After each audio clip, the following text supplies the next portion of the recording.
ಇನ್ನು ರಾಮನಗರದಲ್ಲಿ ನಡೆದ ಕರಗ ಮಹೋತ್ಸವದಲ್ಲಿ ಡಿ.ಕೆ. ಶಿವಕುಮಾರ್ ಅವರು ಏನು ಹೇಳಿದ್ರು, ಅದಾದ ನಂತರ ಇವತ್ತು ವಿಜಯಲಕ್ಷ್ಮಿ ಅವರು ಡಿ.ಕೆ. ಶಿವಕುಮಾರ್ ಅವರನ್ನ ಭೇಟಿ ಮಾಡಿದ್ರಲ್ಲ, ಆಗ ಏನೇನಾಯಿತು, ಇದೆಲ್ಲದರ ಕುರಿತಾಗಿ ಒಂದು ಇಂಟ್ರೆಸ್ಟಿಂಗ್ ವರದಿ ಇದೆ, ನೋಡೋಣ ಬನ್ನಿ.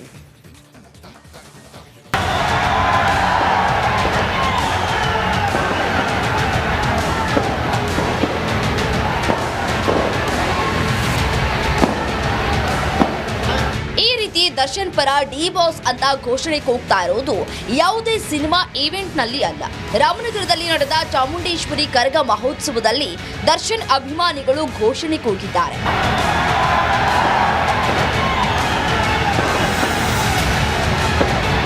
ಹೌದು, ಕಳೆದೊಂದು ತಿಂಗಳಿಂದ ಪರಪ್ಪನ ಅಗ್ರಹಾರದಲ್ಲಿ ಕಂಬಿ ಎಣಿಸ್ತಾ ಇರುವ ಕಾಟೇರನ ಪರ ಅಭಿಮಾನಿಗಳು ಘೋಷಣೆ ಕೂಗಿದ್ದಾರೆ. ಡಿಸಿಎಂ ಡಿಕೆಶಿ ಭಾಷಣದ ಮಧ್ಯೆ ದಚ್ಚು ಫ್ಯಾನ್ಸ್ ಘೋಷಣೆ ಕೂಗಿದ್ದಾರೆ.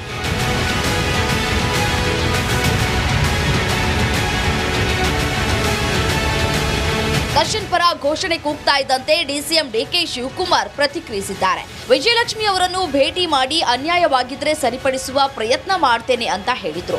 ಇದೀಗ ಡಿಕೆಶಿ ಅವರನ್ನ ಭೇಟಿಯಾದ ವಿಜಯಲಕ್ಷ್ಮಿ ಅವರು ಪತಿ ದರ್ಶನ್ ವಿಚಾರವನ್ನ ಚರ್ಚಿಸಿದ್ದಾರೆ. ಯುವಕರು ಡಿ ಬಾಸ್ ಬಗ್ಗೆ ಕೇಳ್ತಾ ಇದ್ದಾರೆ. ನಾನು ಅವರ ಧರ್ಮಪತ್ನಿ ನನ್ನನ್ನ ಭೇಟಿ ಮಾಡಲಿಕ್ಕೆ ಟೈಮ್ ಕೇಳಿದ್ದಾರೆ. ನಾಳೆ ಬೆಳಗ್ಗೆ ಅವ್ರಿಗೆ ಟೈಮನ್ನು ಕೊಟ್ಟಿದ್ದೇನೆ. ನಾನು ಮಾತಾಡ್ತೇನೆ. ಏನಾದ್ರು ಅನ್ಯಾಯ ಆಗಿದ್ರೆ ಸರಿಪಡಿಸಲಿಕ್ಕೆ ಖಂಡಿತ ನಾವು ಪ್ರಯತ್ನವನ್ನು ಮಾಡ್ತೇವೆ. ಆದರೆ ಕಾನೂನಿಗೂ ಕೂಡ ನಾವು ಗೌರವನ ಕೊಡಬೇಕು. ಈ ದೇಶದ ಕಾನೂನು, ಈ ನೆಲದ ಕಾನೂನಿಗೆ ಗೌರವನ ಕೊಡಬೇಕು. ಅನ್ಯಾಯ ಯಾರಿಗೆ ಆಗಿದ್ರು ಕೂಡ ನ್ಯಾಯವನ್ನು ಒದಗಿಸಿಕೊಡುವಂತ ಕೆಲಸವನ್ನ ನಾವೆಲ್ಲ ಸೇರಿ ಮಾಡೋಣ. ವಿಜಯಲಕ್ಷ್ಮಿ ಅವರ ಜೊತೆ ದಿನಕರ್, ನಿರ್ದೇಶಕ ಪ್ರೇಮ್ ಕೂಡ ಡಿಕೆಶಿ ಅವರ ಜೊತೆ ಮಾತುಕತೆ ನಡೆಸಿದ್ರು.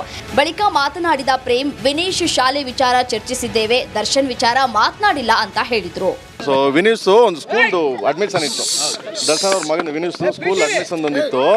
ಸೊ ಅದನ್ನ ಅವ್ರ ಸ್ಕೂಲ್ ಇದೆಯಲ್ಲ, ಯಾಕೆ ನನ್ನ ಮಗನ ಅಲ್ಲೇ ಓದ್ತಾ, ಇಬ್ರು ಜೊತೆಲಿ ಓದ್ತಾ ಇದ್ರು. ಸೊ ಒಂದು ವರ್ಷ ಅವನೇನೋ ಬೇರೆ ಕಡೆ ಶಿಫ್ಟ್ ಆದ, ಈಗ ಹತ್ರ ಅಲ್ಲಿ ದೂರ ಆಯಿತು, ಪ್ರಾಬ್ಲಮ್ ಆಯಿತು ಅಂದ್ಬಿಟ್ಟು ಆ ಸ್ಕೂಲ್ ಯಾಕೆ ಅಂತಾನೆ ಮಾತಾಡ್ತೀವಿ, ಬಿಟ್ರೆ ಬೇರೆ ಯಾವ ಉದ್ದೇಶನೂ ಇಲ್ಲ. ಆಮೇಲೆ ಮಾಮೂಲಿ ದರ್ಶನ್ ಬಂದ್ಬಿಟ್ಟು ನನ್ನ ಸ್ನೇಹಿತರು, ನನ್ನ ಫ್ಯಾಮಿಲಿ. ಸೊ ಕಷ್ಟ ಸುಖ ಮಾತಾಡ್ತೀವಿ, ನಾಟ್ ಲೈಕ್ ಎನಿಥಿಂಗ್.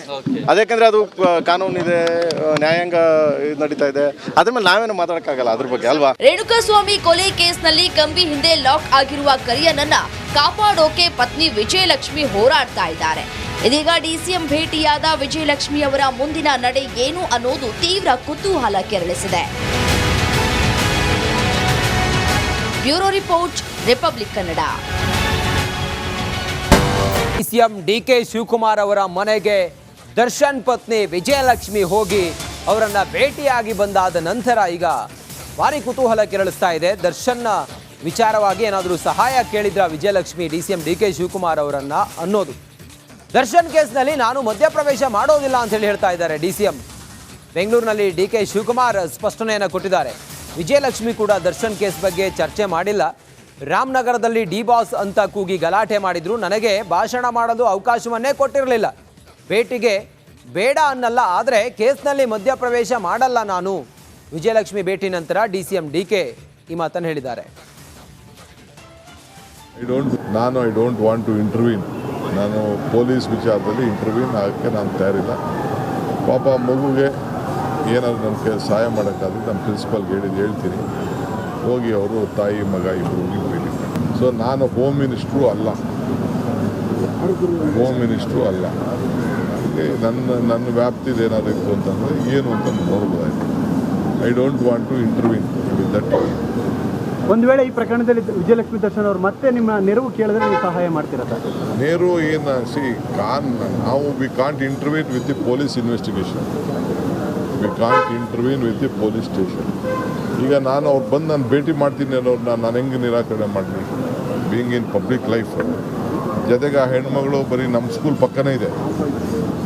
ನಮ್ಮ ಸ್ಕೂಲ್ ಮೂಡೈಕ್ಕಳದಲ್ಲಿ ಸಿಎಂ ಸಿದ್ದರಾಮಯ್ಯ ನೊಣ ತಿಂದು ಜಾತಿ ಕೆಡಿಸ್ಕೊಳ್ಬೇಡಿ. ಸಿದ್ದರಾಮಯ್ಯನವರು ಭ್ರಷ್ಟ ಅಂತ ಹೇಳಿ ನಾನು ಹೇಳೋದಿಲ್ಲ. ಮಾಜಿ ಸಂಸದ ಪ್ರತಾಪ್ ಸಿಂಹ ಈ ಮಾತನ್ನು ಹೇಳಿದ್ದಾರೆ ನೋಡಿ.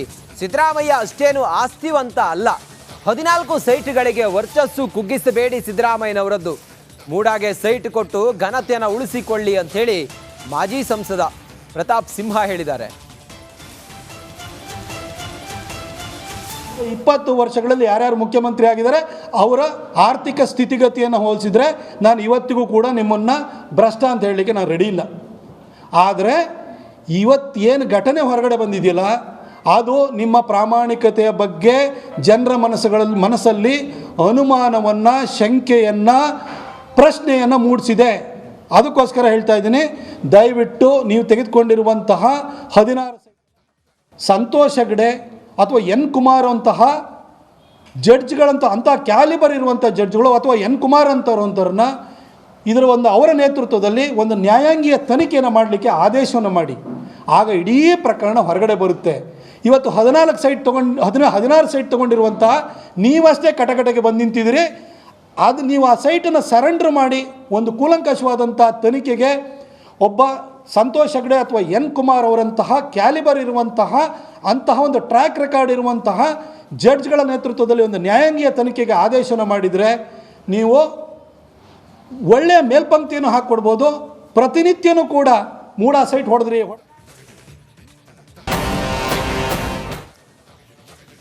ಮೂಡ ಕರ್ಮಕಾಂಡ, ಸಿದ್ದರಾಮಯ್ಯನವರ ಇಡೀ ಕುಟುಂಬ ಇದರಲ್ಲಿ ಭಾಗಿಯಾಗಿದೆ ಅನ್ನೋ ವಿಚಾರ ಇವತ್ತು ಸದನದಲ್ಲೂ ಕೂಡ ಮೂಡ ಕರ್ಮಕಾಂಡ ಸದ್ದು ಮಾಡಿದೆ. ಕಲಾಪದಲ್ಲಿ ಇವತ್ತು ಮೂಡ ಸದ್ದು ಮಾಡಿದೆ, ಗದ್ದಲ ಆಗಿದೆ. ಮೂಡ ಹಗರಣದ ಕುರಿತು ಚರ್ಚೆಗೆ ಬಿಜೆಪಿ ಒತ್ತಾಯವನ್ನು ಮಾಡಿದೆ. ಮೂಡ ಚರ್ಚೆಗೆ ಅವಕಾಶ ಇಲ್ಲ ಅಂಥೇಳಿ ಎಚ್ ಕೆ ಪಾಟೀಲ್ ಅವರು ಹೇಳ್ತಾರೆ. ವಿಷಯದ ಗಂಭೀರತೆ ಮೇಲೆ ಚರ್ಚೆ ಅಂತೇಳಿ ಹೇಳ್ತಾರೆ. ಸುರೇಶ್ ಕುಮಾರ್ ತನಿಖೆಗೆ ಬಾಧಕವಾಗದಂತೆ ಚರ್ಚಿಸಬೇಕು ಅಂತೇಳಿ ಹೇಳ್ತಾರೆ, ಉಲ್ಲೇಖ ಮಾಡ್ತಾರೆ. ನೋಡಿ, ಸುರೇಶ್ ಕುಮಾರ್ ಸಲಹೆ ಬೆನ್ನಲ್ಲೇ ಮಾತಿನ ಚಕಮಕಿ ಆಗತ್ತೆ ಸದನದಲ್ಲಿ.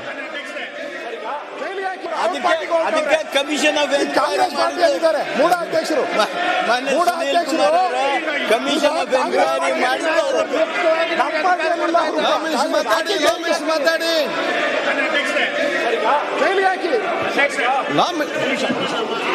ಆನರಬಲ್ ಆಯ್ತು, ಕೂತ್ಕೊಳ್ಳಿ. ಮತ್ತೆ ಚರ್ಚೆ ಮಾಡುವಾಗ ಬರುವಾಗೆಲ್ಲ ಮಾತಾಡಿ, ಎಲ್ಲರಿಗೂ ಅವಕಾಶ ಕೊಡ್ತೇವೆ. ಅವಾಗ ಈಗ ನೀವು ಇಡೀ ಸಮಾಜ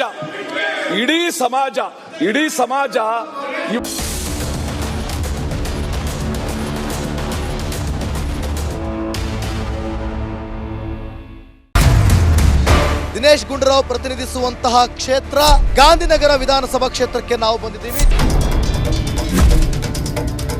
ಏನ್ ನಿಮ್ ಪ್ರಾಬ್ಲಮ್, ನಿಮ್ ಏರಿಯಾ ಪ್ರಾಬ್ಲಮ್? ಹೆಂಗೆ ನಿಮ್ MLA ಹೋಗ್ಬಿಟ್ರು? ಏ ಅಜ್ಜಿ, ಕರೆಕ್ಟಾಗಿ ಹೇಳಿ ಅಜ್ಜಿ. 13 ವರ್ಷದಿಂದ ಇದ್ರೆ ಕನ್ನಡ ಕಲಿಬೇಕಲ್ವಾ? ಸ್ವಲ್ಪ ಇದೆ. ಏನ್ ಸ್ವಲ್ಪ ತಮಿಳೇ ಪೇಸ್ರಾಂಗ. ಅಯ್ಯೋ ದೇವಾ. ಸರಿ, ಪದ್ಮಾವತಿ ಊರಿಗೊಬ್ಳೆ ಪದ್ಮಾವತಿ ಅಂತ. ಏನ್ ನಿಮ್ಮ ಹೆಸರು? ಕೊಟ್ಬಿಟ್ರೆ ನಮ್ಮಂಥ ಬಡವರಿಗೆ ಅರಿವಾಗಿರೋದೆ TV ಮಾಧ್ಯಮದವರಿಂದ, ಅದರಲ್ಲೂ ರಿಪಬ್ಲಿಕ್ ಅವರಿಂದನೇ ನಮಗೆ ಜ್ಞಾನೋದಯ.